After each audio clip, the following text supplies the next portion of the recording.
C'est la Bible noir sur blanc. Bienvenue, bonne étude, que Dieu vous bénisse abondamment et c'est parti. Chers frères et sœurs, chers amis, que la paix et la grâce de Dieu soient avec vous tous. En ce matin, chers amis, encore une fois, nous avons le privilège d'être ensemble pour pouvoir méditer sur la parole de Dieu. Et le titre de notre méditation pour ce matin, c'est nous allons encore une fois et prendre une autre partie de la série que nous avions commencé qui c'est glorification de Dieu. Glorification de Dieu. Nous sommes dans la 8e partie, de la 8e présentation. Et le titre de notre méditation pour ce matin, c'est Dieu ou Satan? De qui vient la punition générationnelle? Dieu ou Satan? De qui vient la punition générationnelle? Nous lisons, chers amis, dans Exode 20, verset 5-6. Exode 20, verset 5-6. Un texte que nous connaissons, il dit « Tu ne prosterneras pas devant elles et tu ne les serviras point.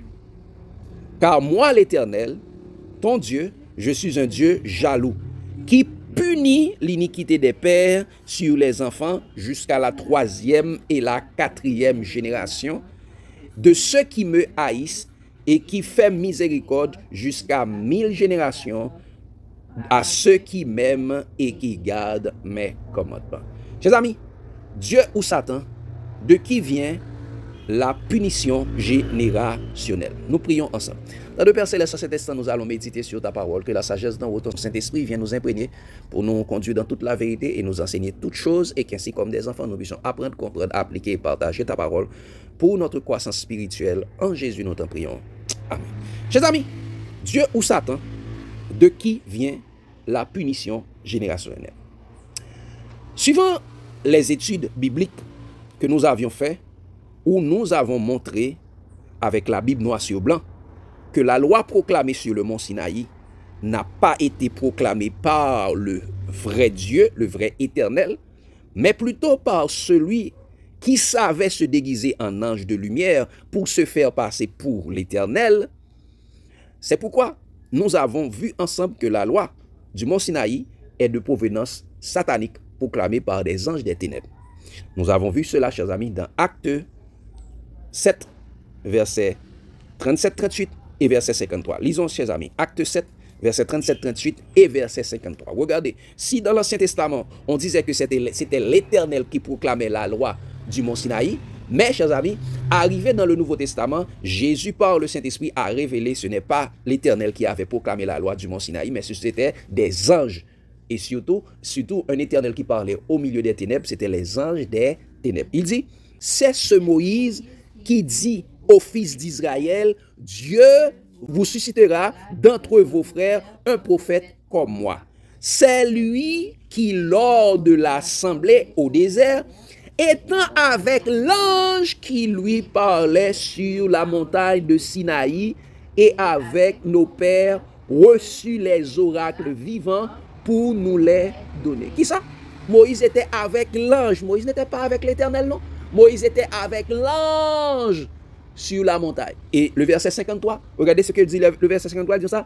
Vous qui avez, parlant avec le peuple Israël, regardez ce que Étienne a dit, il dit ça. Vous qui avez reçu la loi d'après des commandements d'anges et qui ne l'avaient point gardé. Vous qui avez reçu la loi d'après des commandements d'anges. Ce n'est pas d'après des commandements de l'Éternel, non, c'est des commandements d'anges. C'est l'ange, Satan et ses anges qui ont proclamé la loi du mont Sinaï. Et dans Galates 3, verset 19, Paul, sous l'inspiration du Saint-Esprit, va confirmer encore, ce sont les anges qui ont proclamé la loi. Galates 3, verset 19, dit ça. Pourquoi donc la loi? Elle a été donnée ensuite à cause des transgressions. À cause des transgressions. Jusqu'à ce que vint la postérité à qui la promesse avait été faite. Elle a été promulguée par des anges au moyen d'un médiateur. Ce médiateur était Moïse. Elle a été promulguée par des anges. Pas par Dieu, mais par des anges. Et nous avons vu que ce sont des anges des ténèbres. Donc, chers amis, le titre de notre méditation encore, c'est Glorification de Dieu, numéro 8. Dieu ou Satan, de qui vient la punition générationnelle. En examinant attentivement ce qui a été dit dans ce deuxième commandement de la loi du mont Sinaï, il y a quelque chose problématique qui n'est pas conforme à la gloire du seul vrai Dieu. Qu'est-ce qu'il a dit, chers amis? Après avoir fini, il dit, tu ne feras point d'image taillée. Il dit, tu ne te prosterneras pas point devant elle, et tu ne les serviras point. Car moi, l'Éternel, ton Dieu, je suis un Dieu jaloux. Nous avons vu, Dieu n'est pas un Dieu jaloux. Je suis un Dieu jaloux qui punit l'iniquité des pères sur les enfants jusqu'à la 3e et la 4e génération. Et qui fait miséricorde jusqu'à 1000 générations à ceux qui m'aiment et qui gardent mes commandements. Chers amis, il y a un Dieu qui punit même les enfants de la 1re jusqu'à la 4e génération pour l'iniquité des pères qui lui haïssent. Et ceci est confirmé encore une fois dans Exode 34, verset 6-7. Exode 34, verset 6-7, il va réaffirmer ce qu'il a dit, chers amis. Il dit ça.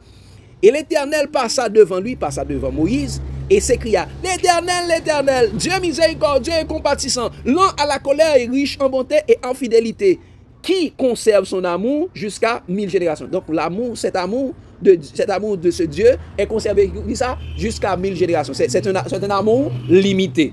Et ça, qui pardonne l'iniquité, la rébellion et le péché, mais qui ne tient point le coupable pour innocent, et qui punit l'iniquité des pères sur les enfants et sur les enfants des enfants jusqu'à la 3e et la 4e génération. Qui ça?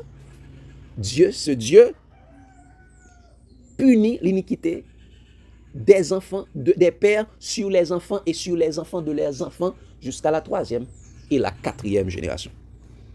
Chers amis, dans son vouloir d'être comme Dieu, l'ennemi de nos âmes, se déguisant en ange de lumière, se faisant passer pour le vrai éternel, à travers la loi du Sinaï, Satan et les docteurs de la loi avaient présenté Dieu à leur image. Un Dieu méchant, criminel, sadique, sanguinaire, par leurs mensonges. C'est pourquoi il est dit dans Psaume 139, verset 19-20, Psaume 139, verset 19-20, regardez ce qu'il dit, chers amis, il dit ça. Ô Dieu, puisses-tu faire mourir le méchant? Homme de sang, éloignez-vous de moi. Regardez le verset 20, il dit ça. Ils parlent de toi d'une manière criminelle. Ils prennent ton nom pour mentir, eux, tes ennemis. Donc les ennemis de Dieu parlent de Dieu de manière criminelle. Ils prennent la parole de Dieu pour mentir. Psaume 139, verset 19-20. Et regardez ce qu'il dit, chers amis, dans Romains 2, verset 23-24. Donc même également, les docteurs de la loi sont ceux qui profanent le nom de Dieu. Sont ceux qui blasphèment le nom de Dieu. Tous ceux qui se confient dans la loi, eh bien, ce sont des blasphémateurs du nom de Dieu. Regardez ce qu'il dit. Romains 2, verset 23-24. Il dit ça. Toi qui te fais une gloire de la loi. Qui ça? Toi qui te fais une gloire de la loi. Tu déshonores Dieu par la transgression de la loi. Car le nom de Dieu est à cause de vous blasphémé parmi les païens, comme cela est écrit. Qui ça? Le nom de Dieu est blasphémé parmi les païens, par les docteurs de la loi, comme cela est écrit. Donc la loi a pour objectif de blasphémer le nom de Dieu, de faire passer Dieu pour un criminel, un sadique, un méchant, un sanguinaire, celui qui a soif de sang. Eh bien, c'est ça, chers amis. Donc, c'est pourquoi nous faisons cette étude. Glorification de Dieu, numéro 8. Dieu ou Satan, de qui vient la punition générationnelle. Mais, chers amis, contrairement à ce que ces anges des ténèbres ont rapporté à Moïse au mont Sinaï, pour blasphémer le nom de Dieu, pour faire passer le seul vrai Dieu comme un sanguinaire, insensible, eh bien, pour laver son image, regardez ce que Dieu a rapporté lui-même. Allons dans Jérémie. Jérémie 31, verset 29-30. Lorsque Dieu aura envoyé Jésus pour sceller une nouvelle alliance, pour retirer Israël sous le joug de l'ancienne alliance, de la loi du Sinaï. Et regardez ce qu'il dit, verset 29-30. Il dit, en ces jours-là, on ne dira plus, les pères ont mangé des raisins verts et les dents des enfants ont été agacées. Mais chacun mourra pour sa propre iniquité. Tout homme qui mangera des raisins verts, ses dents seront agacées. En ce jour-là, après que Jésus sera venu pour traiter, pour nous retirer de l'ancienne alliance, on ne dira plus, les pères ont mangé des raisins. Ça veut dire, chers amis, les pères ont péché, mais c'est les enfants qui ont payé le pot cassé. Les pères ont cassé le pot, mais les enfants ont payé le pot cassé. Non, Dieu dit, en ce jour-là, on ne dira pas cela. Tout homme qui mangera tout homme qui aura péché, ou bien tout homme qui mangera des raisins verts, eh bien, ce sont ses dents qui seront agacées. Et regardez dans Ézéchiel 18, verset 1 à 5 et verset 9. Ézéchiel 18, verset 1 à 5 et verset 9, regardez ce qu'il dit. Dieu va se révéler encore une fois avec le prophète Ézéchiel pour lui dire, chers amis, ça, la parole de l'Éternel me fut adressée en ces mots. Pourquoi dites-vous ce proverbe dans le pays d'Israël? Ceci est un proverbe d'Israël. Ce n'est pas la parole de l'Éternel, mais, chers amis, selon la convoitise, ces hommes ont transformé leur proverbe, ont transféré leur proverbe dans la loi. C'est pourquoi la loi vient de eux, vient de leur pensée, vient de leur convoitise charnelle. Ils disent ça. Pourquoi? Il dit, pourquoi dites-vous? Oui.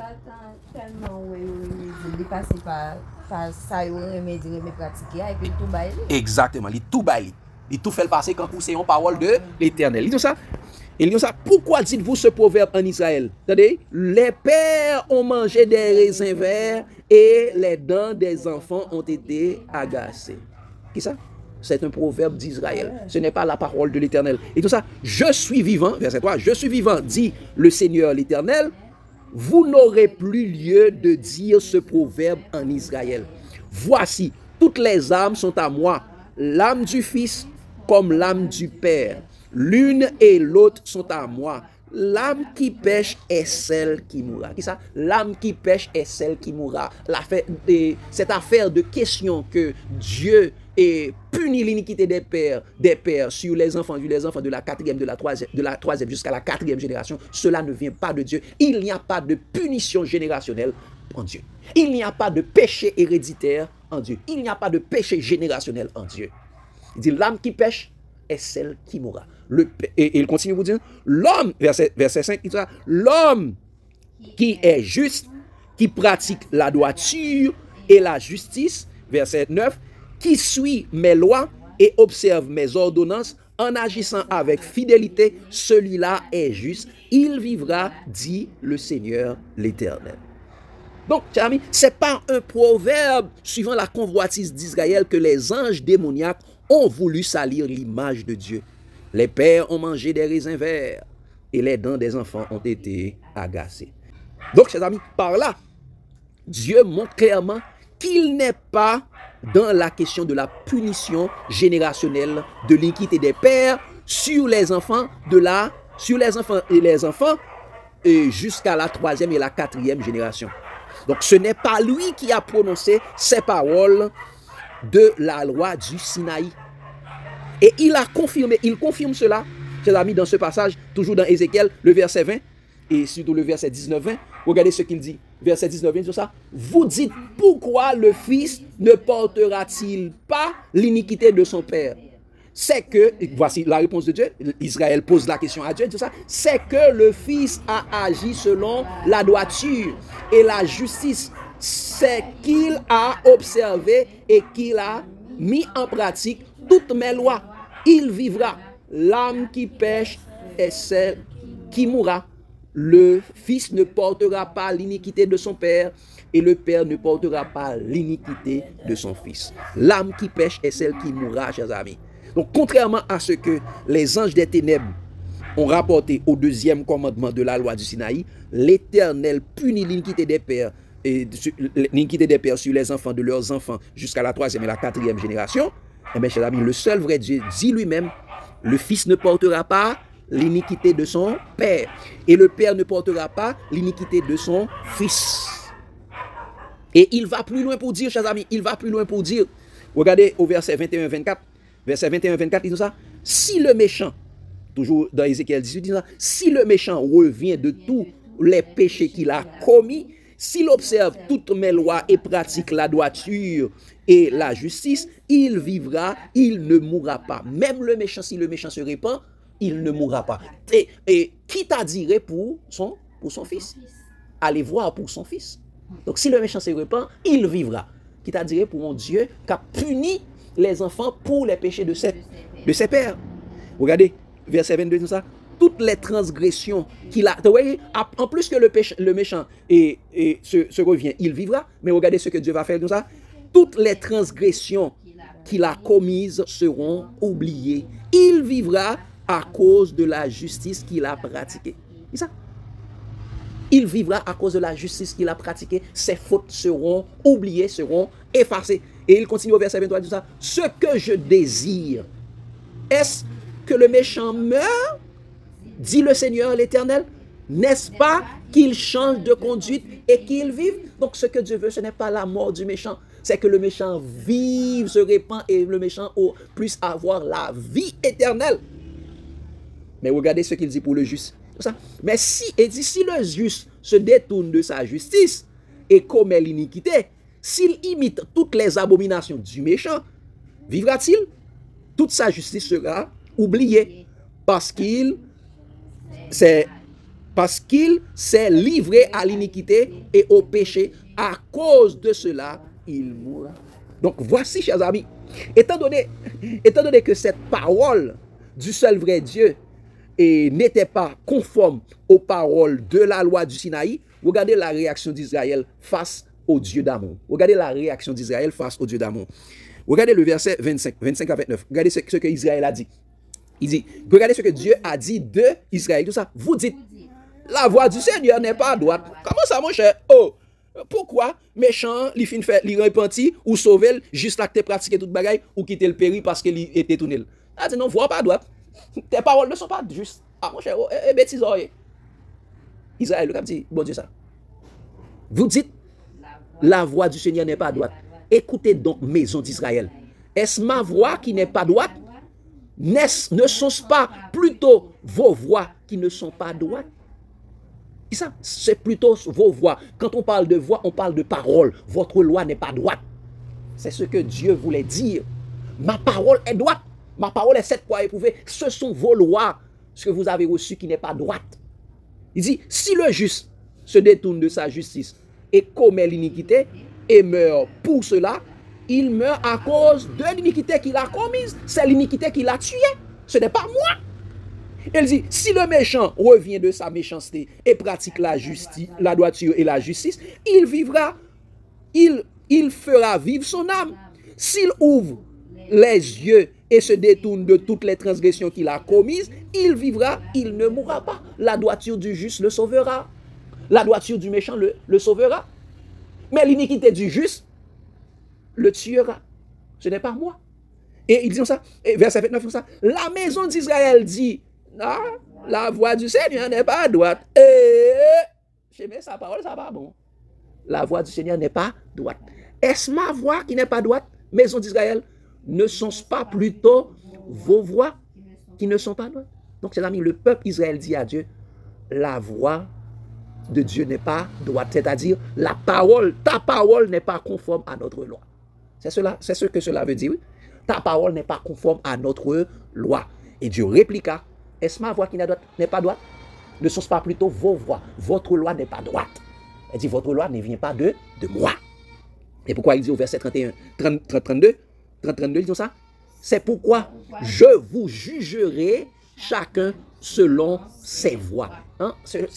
Comment Dieu jugera les hommes? Selon ses voies. Maison d'Israël, dit le Seigneur l'Éternel, revenez et détournez-vous de vos transgressions, afin que l'iniquité ne cause pas votre ruine. Qu'est-ce qui cause la ruine des hommes?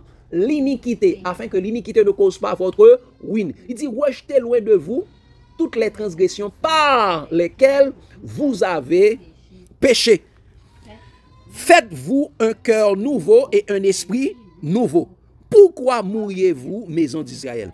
Car je ne désire pas la mort de celui qui meurt, dit le Seigneur, l'Éternel. Convertissez-vous donc et vivez. Ce que je désire, ce n'est pas la mort du méchant.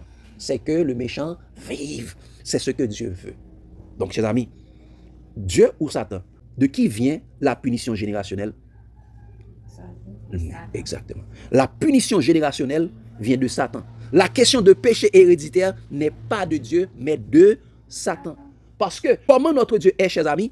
Eh bien, notre Dieu ne nous traite pas selon nos péchés et il ne nous punit pas selon nos iniquités. Psaume 103, verset 8 à 10, qu'est-ce qu'il a dit? Psaume 103, verset 8 à 10, il dit: l'Éternel est miséricordieux et compatissant, lent à la colère et riche en bonté. Il ne conteste pas sans cesse, il ne garde pas sa colère à toujours, il ne nous traite pas selon nos péchés et il ne nous punit pas selon nos iniquités. Dieu ne nous traite pas selon nos péchés et il ne nous punit pas selon nos iniquités. Regardez comment Dieu nous traite, verset 11-12, c'est ça. Mais autant les cieux sont élevés au-dessus de la terre, autant sa bonté est grande pour ceux qui le craignent. Autant l'Orient est éloigné de l'Occident, autant il éloigne de nous nos transgressions. Comme un père a compassion de ses enfants, l'Éternel a compassion de ceux qui le craignent. Donc, chers amis, bon Dieu nous, c'est l'amour. Li pa yon méchant pour lui punir moun pour pécher l'autre moun. Salut à personnel dans Jésus. Chaque monde a perdu pour tête pa yo parce que yo pas gagné la foi dans Jésus sauvé. Et si la cap sauvé, yo tout a sauvé dans la grâce avec la foi Jésus. Il n'y a pas de question de péché héréditaire, ni de punition générationnelle en notre Dieu d'amour. On récoltera ce que l'on a semé. L'âme qui pêche est celle qui mourra. Regardez ce que dit Galates 6, verset 4, 5 et verset 7. Galates 6, verset 4, 5 et verset 7. Regardez ce qu'il dit. Ils ont ça. Que chacun examine. Regardez ce que la parole de Dieu dit, qui est extrêmement important dans le Nouveau Testament pour éclairer, pour nous montrer ce qui est Dieu. Galates 6, verset 4, 5, ils ont ça. Que chacun examine ses propres œuvres. Et alors, il aura sujet de se glorifier pour lui seul et non par rapport à autrui. Car chacun portera son propre fardeau. Qui ça? Chacun portera son propre fardeau.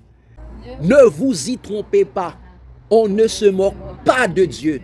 Ce qu'un homme aura semé, il le moissonnera aussi. C'est ça? Ce qu'un homme aura semé, il le moissonnera aussi. Chacun portera ses propres fardeaux. Et c'est pourquoi Jésus dit dans Apocalypse 22, verset 11 à 13, Apocalypse 22, verset 11 à 13, tout ça, que celui qui est injuste soit encore injuste. Que celui qui s'est souillé se souille encore. Et que le juste pratique encore la justice. Et que celui qui est saint se sanctifie encore. Voici, je viens bientôt et ma rétribution est avec moi pour rendre à chacun selon ce qu'est son œuvre. Pour rendre à chacun selon ce qu'est son œuvre. Chacun recevra ses rétributions. Et suivant l'histoire d'Israël dans le désert, si Dieu devait punir les péchés jusqu'à la 3e et la 4e génération, comme stipule le 2e commandement de la loi du Sinaï, les enfants d'Israël qui sortaient d'Égypte devaient attendre 400 ans dans le désert pour rentrer au Canaan après la mort de leurs parents. Si Dieu ne devait pas punir jusqu'à la 4e génération, eh bien, les enfants d'Israël devaient passer combien de temps? 400 ans dans le désert. Et c'est pourquoi Dieu avait dit, dans Deutéronome 1er, verset 39, regardez ce qu'il dit, Deutéronome 1er, verset 39. Et ça, et vos petits-enfants, regardez ce que Dieu a dit, et vos petits-enfants, dont vous avez dit, attendez, regardez ce que Israël a dit, parce que c'est ce qu'il sait eux-mêmes. Regardez, Deutéronome 1er, verset 39. Après quoi, nous allons lire également Deutéronome 24, verset 16. Regardez ce qu'il dit. Il dit, chers amis, et vos petits-enfants, dont vous avez dit, ils deviendront une proie, et vos fils qui ne connaissent aujourd'hui ni le bien ni le mal, ce sont eux qui entreront. C'est à eux que je le donnerai et ce sont eux qui le posséderont. Ce sont eux qui posséderont le pays. Donc si Dieu devait punir de la même façon, ceux qui ont péché dans le désert, Dieu devait punir également leurs enfants. Mais qu'est-ce que Dieu dit? Les enfants ne connaissent pas le bien et le mal. À partir au bas de 20 ans, Dieu ne reconnaît et pour Dieu, les enfants ne connaissent pas le mal. Il dit, c'est à eux que je donnerai le pays. Pour Israël, Israël dit ça, c'est petit que nous pouvons payer conséquences là. Mais Dieu dit non. Dieu dit, qu'est-ce que Dieu dit? Ils ne deviendront pas le poids, mais c'est à eux. Ils ne connaissent pas ni le bien ni le mal, mais c'est pourquoi c'est à eux que je donnerai le pays. Et Deutéronome 24, verset 16 dit ça. On ne fera point mourir les pères pour les enfants. On ne fera point mourir les enfants pour les pères. On fera mourir chacun pour son péché. Chacun mourra pour son propre péché. Donc notre Dieu ne se lâche jamais de pardonner. Notre Dieu ne se lâche jamais de pardonner, comme il est dit, chers amis, dans Ésaïe 55, verset 3 à 8. Ésaïe 55, verset 3 à 8, dit ça. Prête l'oreille et venez à moi. Écoutez et votre âme vivra. Je traiterai avec vous une alliance éternelle. En qui Dieu a traité cette alliance éternelle? En Jésus. Ça, pour rendre durable mes faveurs envers David. Il dit, mes faveurs ne se lassent pas, ne se limitent pas à 1000 générations, mais pour rendre durable, pour rendre éternel mes faveurs. Ça, voici, je l'ai établi comme témoin auprès des peuples, comme chef et dominateur des peuples. Voici, tu appelleras les nations que tu ne connais pas, et les nations qui ne te connaissent pas accourront vers toi à cause de l'Éternel, ton Dieu, du Saint d'Israël qui te glorifie. Il dit, cherchez l'Éternel pendant qu'il se trouve, invoque-le tandis qu'il est prêt, que le méchant abandonne sa voie, et l'homme d'iniquité ses pensées, qu'il retourne à l'Éternel, qui aura pitié de lui, à notre Dieu qui ne se lasse pas de pardonner. Car mes pensées ne sont pas vos pensées, et mes voix ne sont pas vos voix, dit l'Éternel. Dieu ne se lasse point de pardonner, donc les voix de l'Éternel n'est pas la voix d'Israël. La loi de l'Éternel n'est pas la loi d'Israël. La loi d'Israël n'est pas la parole de Dieu. C'est le jour et la nuit, c'est les ténèbres et la lumière. Ces deux choses ne se mêlent pas. C'est pourquoi Jésus a dit, car Dieu a tant aimé le monde, il a donné son Fils unique, afin que quiconque croit en lui ne périsse point, mais qu'il ait la vie éternelle. Quiconque croit en Jésus ne périsse point, mais qu'il ait la vie éternelle. Dieu, en effet, n'a pas envoyé son Fils dans le monde pour qu'il juge le monde, mais pour que le monde soit sauvé par lui. Donc, chers amis, par la loi, Satan voulait ternir l'image de Dieu, le présenter sous un mauvais jour, le présenter comme un Dieu criminel, sadique, satanique, ainsi de suite. Mais la question de péché héréditaire, de punition générationnelle dont prônait la loi du Sinaï ne vient pas de Dieu, mais de Satan. Jésus est venu et nous a fait connaître le seul vrai Dieu dont la définition est amour. Dont la définition est ça. Jean 4, verset 8, ça. Celui qui n'aime pas n'a pas connu Dieu, car Dieu est amour. Et au verset 16, il dit, et nous avons connu l'amour que Dieu a pour nous, et nous y avons cru. Dieu est amour, et celui qui demeure dans l'amour demeure en Dieu, et Dieu demeure en lui. Dieu ou Satan, de qui est la punition générationnelle? Cela vient de Satan. Cela ne vient pas de Dieu. Ça, encore une fois, prouve que la loi du Sinaï ne vient pas de Dieu. Chers amis, je vous passe la parole pour des questions, des lumières et des suggestions. Nous avons Dieu qui a puni petit pour pécher maman le fait, pour pécher papa le fait. Et c'est ça qui est dans le monde satanique en vrai.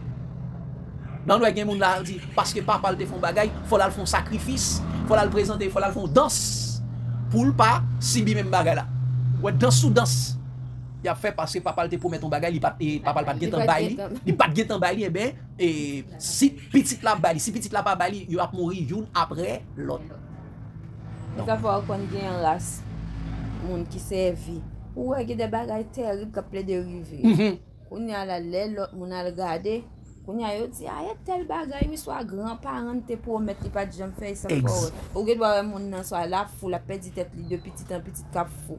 On y a l'autre déception grand don qui pourra l'honorer promesse tel te fait longtemps qui te mourir longtemps et puis qu'on y a un petit jeune qui a payé conséquences.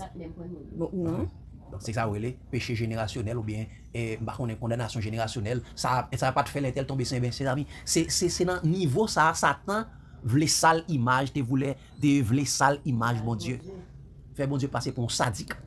Un monde qui a péché qui. Est-ce que ou même ou pini un petit monde peut-être ça on grand monde fait? Un petit monde qui est innocent? Même qu'on fait. Qui pas même qu'on fait, même qui pas même connaît qui ça. Mais ça fait nous capable de comprendre que vraiment Israël on appelle pour père le diable. Celui qui a donné la loi à Israël, c'est le diable. Et vous voyez, les à côté, papa a dit comme ça, tuer tout le monde, même petit monde, pas quitter aucun monde vivant. Et c'est ça a fait exactement à Gaza actuellement. Il a rasé Gaza. Il dit même petit monde, si il quitte petit monde, pour venir venger, il tue même petit monde. C'est ça nous devons comprendre. Israël est une synagogue de Satan, ce sont des fils de Satan. La loi que vous avez, c'est venue de Satan. C'est peut-être ça, chers amis. Il y a prôné ça, la punition générationnelle. Parce que c'est papa ou Satan qui dit ça. C'est que nous faisons une étude, nous avons toujours besoin de l'autre bagage pour nous confirmer est-ce que c'est vrai, étude ça, l'exact. Mais à travers Ézéchiel là, ça vient confirmer que loi vraiment pas venir de bon Dieu. Parce que à travers chapitre 18 là, contrairement avec bien que par contre Ézéchiel là, par contre si Ézéchiel là fait partie de livre Moïse. Non, livre Moïse c'est de Genèse à Deutéronome. Okay. Contrairement avec toute loi nous qui pas devant yo, nous ça différent. Li pas parler de adultère là. Li pas parler de comme si vol. Li pas parler de rien qui te vini dans 10 commandements dans Exode là. Exact. Li plus parler de l'amour. De l'amour, de faire bien. Faire bien parce que pas prêter avec. Et nous les Jésus te venu il dit que ça m'a ban nous un commandement nouveau. Aimez-vous les uns les autres. Exact. Nous comme si commandement ça malgré comme si gagne plusieurs parties comme si les dit l'Éternel sous votre voix pas l'Éternel mais dans l'Éternel ça nous vraiment comme si il gagne approche c'est lui même qui parle pour ça et à tel point les li bay bon bagay ça yo Israël dit il voit pas l'Éternel là pas conforme à voix pas nous. Ça l'a dit aux paroles pas lui il pas droit il pas aller dans sens nous.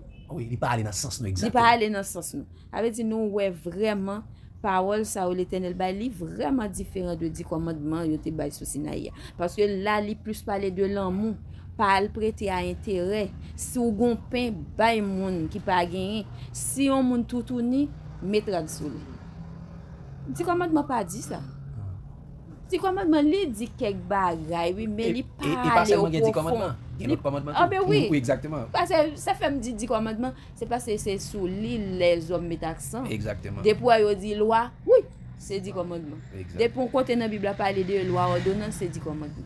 Avait dit nous dit bon Dieu merci parce que au fur et à mesure et pas tout ça nous dans la Bible pour nous dire oui et parole bon Dieu même lié non.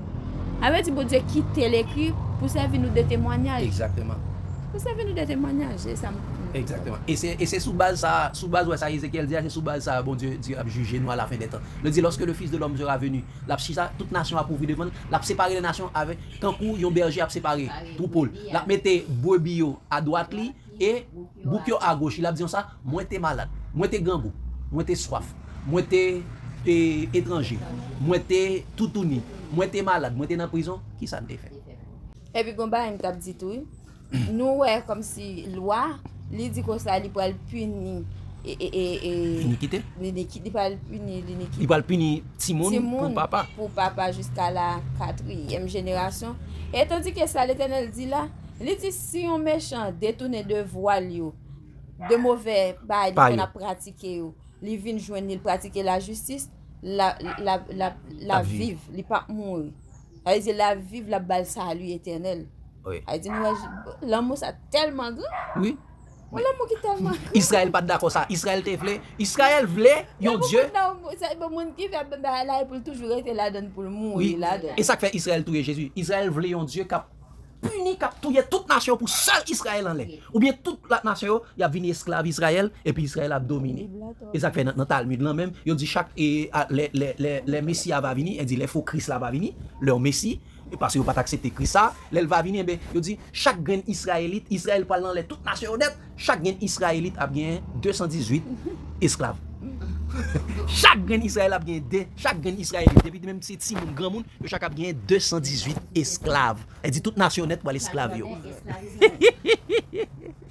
Non, c'est un peuple satanique, chers amis. Israël, c'est un peuple satanique, ça fait Jésus le dit, et c'est une synagogue de Satan. Vous avez pour père le diable. Donc, le péché, la punition générationnelle ne vient pas de Dieu, mais de Satan. Mais Dieu est un père d'amour. Celui qui n'aime pas n'a pas connu Dieu, car Dieu est amour. Donc, que Dieu vous bénisse abondamment, chers amis. L'amour de Christ nous presse. Amen. C'était la Bible noir sous blanc. N'hésitez pas à aimer, abonner, commenter et partager. Bye et à la prochaine.